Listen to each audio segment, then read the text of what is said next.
नमस्ते विद्यार्थी मित्रों। इसके अगले वीडियो के अंदर हमने वन्यजीव संरक्षण के उपायों के बारे में जानकारी प्राप्त की थी। अब वीडियो को और आगे बढ़ाते हैं। दूसरा है वन्यजीव संरक्षण हेतु के उठाए गए कदम, इनके बारे में जानकारी प्राप्त करेंगे। तो हमारे देश में वन्यजीवों के संरक्षण के लिए प्राचीन काल से ही कानून बनते हैं। हमारे देश में वन्यजीवों के संरक्षण से के लिए प्राचीन काल से कानून बनते रहे हैं। राजा महाराजाओं के समय में, श्री राम, श्री कृष्ण आदियों के समय काल से ही वन्यजीवों की सुरक्षा के लिए कानून बनते रहे हैं। महान मौर्य सम्राट या महान मौर्य शासक अशोक के समय में वन्यजीवों के संरक्षणार्थ कानून बनाए गए थे, जिसमें महान मौर्य शासक अशोक सम्राट के समय में वन्य जीवनों के संरक्षण के लिए कानून बनाए गए थे, जिसमें हमारे संविधान में नागरिकों के मूलभूत कर्तव्यों और राजनीतिक मार्गदर्शन सिद्धांतों में भी इससे संबंधित मुद्दे शामिल किए गए हैं। हमारा संविधान का निर्माण हुआ तो उसका जो एक भाग है संविधान के नागरिकों के मूलभूत कर्तव्य और राजनीतिक मार्गदर्शन के सिद्धांत का जो अनुच्छेद है उसके अंतर्गत भी वन्य जीवों की सुरक्षा हेतु मुद्दे को शामिल किया गया है। भारतीय वन्य जीव परिषद की सिफारिशों के अनुसार हमारी संसद ने वन्यजीव सुरक्षा अधिनियम पारित किया है। भारतीय वन्य जीव परिषद जो है, जो भारत के अंदर रहने वाले वन्य जीवों की गिनती करती है, उनकी सुरक्षा का भी ध्यान रखती है, कौन से प्राणी की प्रजाति लुप्त होने की कगार पर है, कौन से प्राणियों की प्रजातियों को बचाने की आवश्यकता है। तो ये सारी की सारी भारत के अंदर जितने भी वन्य जीव है उनकी हर एक बातों की देखरेख रखने का काम वन्य जीव परिषद करती है। तो उनकी सिफारिश के अनुसार हमारी संसद में वन्यजीव सुरक्षा अधिनियम भी पारित किया गया था, जिसमें देश में वन्यजीव परिषद के अंतर्गत जो सिफारिश के अनुसार 1981 के अंदर 1981 के अंदर इस सिफारिश को पारित किया गया था और इसको मंजूरी भी मिली थी।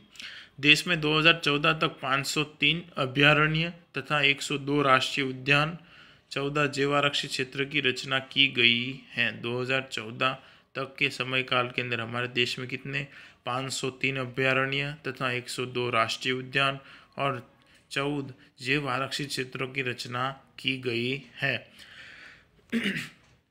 जिनमें से 22 अभयारण्य, 4 राष्ट्रीय उद्यान तथा 1 जैव आरक्षित क्षेत्र गुजरात में है। और उसी में से गुजरात में कितने हैं 22 अभयारण्य, 4 राष्ट्रीय उद्यान तथा 1 जैविक आरक्षित क्षेत्र गुजरात में है। एग्जाम के अंदर प्रश्न पूछे 2014 तक कितने अभयारण्य थे हमारे देश में, तो 503। कितने राष्ट्रीय उद्यान थे 102। जैव आरक्षित कितने थे 14। अगर ऐसा पूछे कि गुजरात के अंदर कितने अभयारण्य, राष्ट्रीय उद्यान और जैव आरक्षित क्षेत्र है, तो 22 अभयारण्य है, 4 राष्ट्रीय उद्यान है तथा 1 जैव आरक्षित क्षेत्र गुजरात में है, जिनके अस्तित्व के प्रमुख जोखिम है और जो विलुप्त होने की कगार पर ऐसी विशिष्ट प्रजातियों के प्राणियों के विशेष संरक्षण योजना बनाई गई है।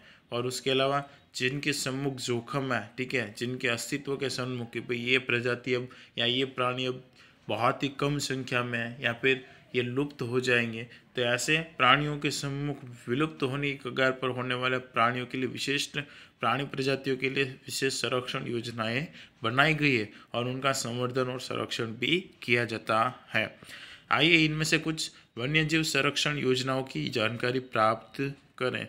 तो ऐसे ही कुछ विशिष्ट प्राणी हैं जिनकी जो प्रजाति है वो विलुप्त होने की कगार पे थी, तो उनके संवर्धन और संरक्षण के लिए हम लोगों ने कुछ विशेष परियोजनाएं शुरू की है, जिसमें से 1-2 परियोजनाओं के बारे में हमें पढ़ना है और अधिक परियोजनाओं के बारे में जानकारी आप लोगों को अगली कक्षा 10वीं के अंदर प्राप्त होगी। ठीक है, यहाँ पर परियोजनाओं के सिर्फ नाम लिखे हैं, ठीक है, और 2 परियोजनाओं के बारे में जानकारी हम प्राप्त करेंगे। बाकी विशेष के अंदर की परियोजनाओं के नाम और उस परियोजना से किसका संवर्धन, संरक्षण, उसकी संख्या कितनी है, ऐसी अधिक जानकारी 10वीं कक्षा के अंदर आप लोगों को प्राप्त करनी है। तो आइए शुरू करते हैं। पहली परियोजना है बाघ परियोजना, प्रोजेक्ट टाइगर। देश में बाघों की घटती जा रही संख्या और शिकार के भय के खिलाफ यह परियोजना 1973 में 9 आरक्षित क्षेत्रों में अमल लाई गई थी। पहले के समय के अंदर राजा महाराजाओं को शौक था बाघ और शेर का शिकार करने का, ठीक है।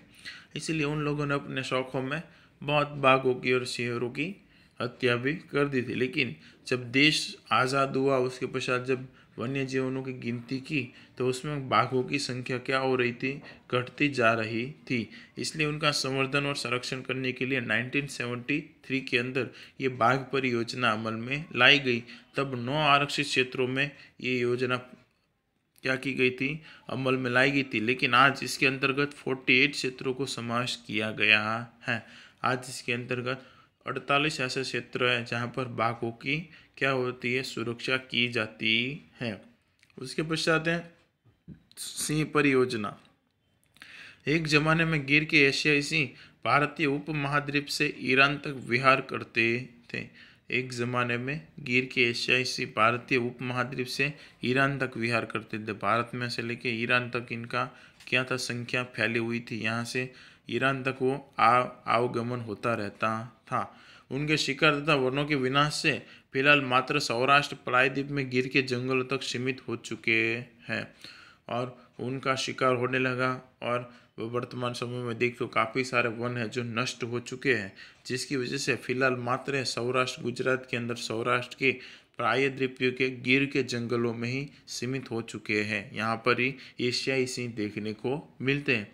एक समय में इस क्षेत्र में भी इनकी संख्या 100 से कम हो गई थी और एक ऐसा समय था जब गिर के अंदर भी इनकी संख्या 100 से कम हो गई थी, ठीक है। और इसीलिए इनका संवर्धन और संरक्षण करने के लिए एशियाई सिंह संरक्षण के लिए 1972 में गिर परियोजना आरंभ की गई और इसीलिए इनका संवर्धन और संरक्षण के लिए 1972 में गिर परियोजना अमल में लाई गई।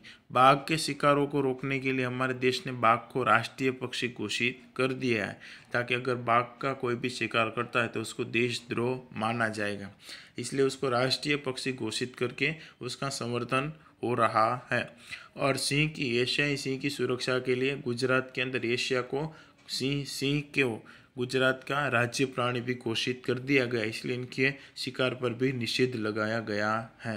तो ऐसे विशिष्ट कदमों के द्वारा सरकार ने इन 2 प्रजातियों को नष्ट होने के लिए अपने उचित कदम उठाए थे। ऐसे कई प्राणी हैं जिनके अलावा उनके भी सुरक्षा के लिए कुछ विशिष्ट कदम सरकार ने उठाए। उसमें से इसके अतिरिक्त कश्मीरी बारहसिंगा नामक हिरण की दुर्लभ प्रजाति के लिए अंगुल परियोजना, खारे पानी की मगरों के लिए मगरमच्छ परियोजना, भारतीय गैंडों के संरक्षण के लिए गैंडा परियोजना और हिम तेंदुआ परियोजनाएं मुख्य गिनी जा सकती हैं।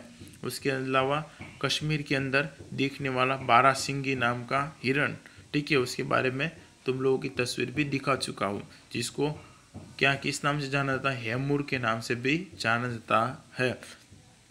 तो उसके लिए हंगुल परियोजना, खारे पानी के अंदर में रहने वाली मगरों की सुरक्षा के लिए मगर परियोजना, भारत के अंदर पाए जाने वाले एक सिंगी गैंडे की संरक्षण के लिए गैंडा परियोजना और हिमालय के अंदर दिखने वाला तेंदुआ जिसकी संख्या बहुत कम है तो उनके लिए हिम तेंदुआ परियोजनाएं मुख्य गिनी जा सकती हैं। तो ऐसी कई योजनाएं हैं वन्य जीव संरक्षण हेतु उठाए गए कदमों का ही हिस्सा है, जिसके अंतर्गत वन्य जीवों का संवर्धन और संरक्षण किया जा रहा है। आशा रखता हूँ इस वीडियो के अंदर आप सबको समझ में आया होगा। वीडियो को सुनने के लिए थैंक यू।